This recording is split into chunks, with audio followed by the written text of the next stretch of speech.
By most accounts, the life of a congressman is arduous, a perpetual cycle of meetings, speeches, and votes. Yet Congressman Lee Hamilton was undeterred by the demands of the office, finding the energy to serve Indiana's 9th District for 34 years out of a deeply held motivation.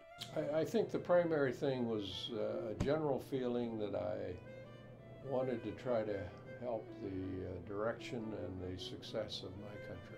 Although the congressman left office in 1999, his legacy endures due in large part to the unique emphasis he put on helping his constituents.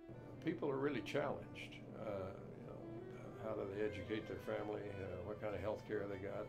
Do they have a retirement program? All of these things are really big issues for families and tough issues. And I thought my responsibility in part was trying to be helpful to them. The main way the congressman connected with citizens was through innumerable public meetings, an aspect of his service that remains to this day in the memories of former constituents like Regina Moore. It might have been the first time that I'd ever seen a congressman in person, talking to constituents, talking to people. But he knew how to talk to those people, and they loved him. And you could tell that there was a great rapport, and that they'd had these meetings before, and that he was connecting with them again. And so I had a great deal of respect for him. Aside from constituent work, the congressman was also known for his clear-headed bipartisanship and commitment to finding common ground, even through adversity. I'd get up and give a speech on the floor of the House. I thought it was very persuasive and very well argued, and find out that half of my colleagues or more didn't agree with me. And that's frustrating and irritating to have that experience, but you have to just keep plodding along and see where an agreement can be reached.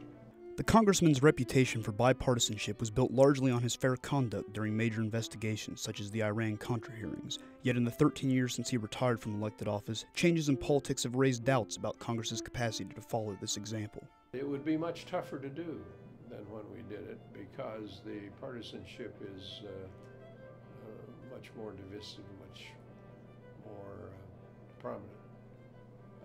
Could it be done? Yes. Is it likely to be done? Probably not.